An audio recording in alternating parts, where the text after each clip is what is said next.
పక్కా planning, రోగులే target, వైద్యుడి ముసుగులో అమాయకుల జీవితాలతో చెలగాటం. నేను చెప్పేది ఎవరి గురించని ఆలోచిస్తున్నారా? మానవత్వం మసకబారితే మొలకెత్తిన ఓ మానవ మృగం గురించి. వైద్యులను వైద్యో నారాయణో హరి అంటారు. అంటే వైద్యులు దేవుళ్ళతో సమానమని దాని అర్థం. అలాంటి పవిత్రమైన వృత్తిలో ఉండి మొత్తం వైద్య వృత్తి తలదించుకునే నీచమైన పని చేశాడు ఓ వైద్యుడు. వైద్య వృత్తి కాదు, కనీసం తానొక మనిషి అనే విషయం కూడా మర్చిపోయి పశువు కన్నా హీనంగా అడ్డగోలు ఆకృత్యాలకు పాల్పడ్డాడు.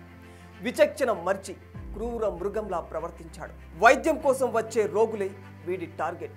తన వద్దకు వచ్చే రోగులకు వైద్యం చేసి నయం చేయాల్సింది పోయి వారిపై ఆకృత్యాలకు ఒడిగట్టాడు. ఒకరిని కాదు, ఇద్దరిని కాదు, 3 దశాబ్దాల పాటు దాదాపు 300 మంది రోగులపై అత్యాచారానికి పాల్పడ్డాడు. ఇతని కామ కోరికలకు బలయింది అభం శుభం తెలియని చిన్నారులే ఎక్కువగా ఉన్నారు. వీడు ఎంత సైకో అంటే వీడి కామం చల్లార్చుకోవడానికి అబ్బాయిలను కూడా వదలలేడు. వింటుంటే ఇదేదో క్రైమ్ థ్రిల్లర్ మూవీ అనిపిస్తుందా? కానీ ఇది నిజ జీవితంలో జరిగిన ఓ అమానుష ఘటన. అవును, ఈ ఘటన ఫ్రాన్స్లో జరిగింది. చాలా ఆలస్యంగా వెలుగులోకి వచ్చిన ఈ కేసులో నిందితుడి వయస్సు తెలిస్తే మీ ఫ్యూజులు అవుట్ అవుతాయి. అతగాడి వయసు 74 ఏళ్ళు. పేరు జోయల్ లీస్ కార్నిక్. వైద్య ముసుగులో ఇతగాడు చేసిన అరాచకాలు విని పోలీసులే బిత్తరబోతున్నారు.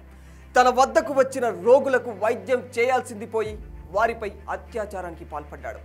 మొత్తం తన సర్వీసులో ఏకంగా 299 మందిని లైంగిక దాడి చేశాడు. ఫ్రాన్స్లోని బ్రిటానీ అనే ప్రాంతంలో జోయల్ లీస్ కార్నిక్ ఓ ఆసుపత్రిలో సర్జన్గా పనిచేసేవాడు. 1989 నుంచి 2014 మధ్య తన దగ్గరకు వచ్చే రోగులపై లైంగిక దాడికి ఎగబడ్డాడు. అది కూడా పక్కా ప్లానింగ్తో వారికి మత్తు మందుని ఎక్కించేసేవాడు. ఆ తర్వాత వారు మత్తులోకి జారుకున్నాక ఈ దారుణానికి పాల్పడేవాడు.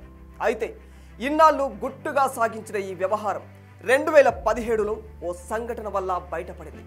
తన పొరుగింట్లో ఉండే 6 ఏళ్ల చిన్నారిపై ఈ వృద్ధ డాక్టర్ అసభ్యకరంగా ప్రవర్తించడంతో అసలు కథ బయటికి వచ్చింది. దీంతో ఇతగాడిపై కేసు నమోదైంది. ఈ కేసు దర్యాప్తులో భాగంగా పోలీసులు నిందితుడు జోయల్ ఇంటిని తనిఖీ చేసినప్పుడు విస్తుపోయే నిజాలు బయటపడ్డాయి. జోయల్ ఇంట్లో ఏకంగా 3 లక్షలకు పైగా ఫోటోలు, 650కి పైగా అశ్లీల వీడియోలు బయటపడ్డాయి. మరో షాకింగ్ విషయం ఏమిటంటే చిన్నారులు జంతువులకు ఎక్కువగా ఆకర్షితుడయ్యేవాడు. వీరికి శృంగార కార్యక్రమాలు నేర్పుతున్నట్లు నిందితుడు డైరీలో రాసుకున్నాడు. అంతేకాదు, ఎవరిపై ఎలా లైంగిక దాడి జరిపాడో లాంటి అనేక విషయాలను ఎప్పటికప్పుడు నోట్ చేసుకొని వాటిని తర్వాత చదువుకొని పైశాచిక ఆనందాన్ని అనుభవించేవాడట.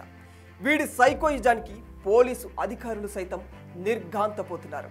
2017లో జరిగిన ఘటన తర్వాత మరో 4 చిన్నారులు కూడా అతడి బాధితులని తెలిసింది. దీంతో 2020లో కోర్టు జోయల్ను దోషిగా తేల్చి 15 ఏళ్ల పాటు జైలు శిక్ష విధించింది.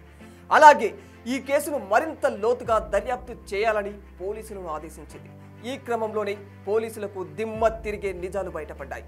అదేంటంటే 1989 నుంచి 2014 వరకు దాదాపు 158 మంది అబ్బాయిలు, 141 మంది అమ్మాయిలపై అత్యాచారానికి పాల్పడినట్లు తెలిపారు.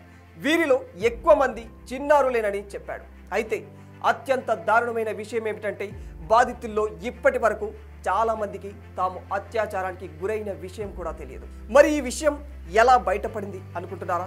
అయితే జోయల్ డైరీలో బాధితులు ఎవరెవరు అనేది పేర్లతో సహా రాసి పెట్టుకున్నాడు. ఆ విధంగా ఎవరు బలయ్యారు అనేది తెలిసిపోయింది. ఈ విషయం తెలుసుకొని బాధితులు తీవ్ర ఆవేదన వ్యక్తం చేస్తున్నారు. ఈ ఘటనను ఫ్రాన్స్లోనే అత్యంత దారుణమైన అత్యాచార ఘటనగా చెబుతూ ఉన్నారు. దాదాపు 300 మంది జీవితాలతో ఆడుకున్న కామాంధుడికి కేవలం 15 ఏళ్ల జైలు శిక్ష విధిస్తే సరిపోతుందా అని బాధితులు మండిపడుతున్నారు. జోయల్కు మరణశిక్ష విధించాలని డిమాండ్ చేస్తున్నారు. ప్రస్తుతం ఈ కేసుపై న్యాయస్థానం మరోసారి విచారణ చేపట్టింది. అయితే కొన్ని కథనాల ప్రకారం అతడికి మరో 20 ఏళ్లు జైలు శిక్ష పడే అవకాశం ఉందని తెలుస్తుంది. మరి న్యాయస్థానం బాధితుల కోరిక మేరకు ఎలాంటి యాక్షన్ తీసుకోనుంది, ఏ విధమైన శిక్షలు విధించనుంది అనేది వేచి చూడాల్సిందే. For more videos like this, subscribe Big TV channel.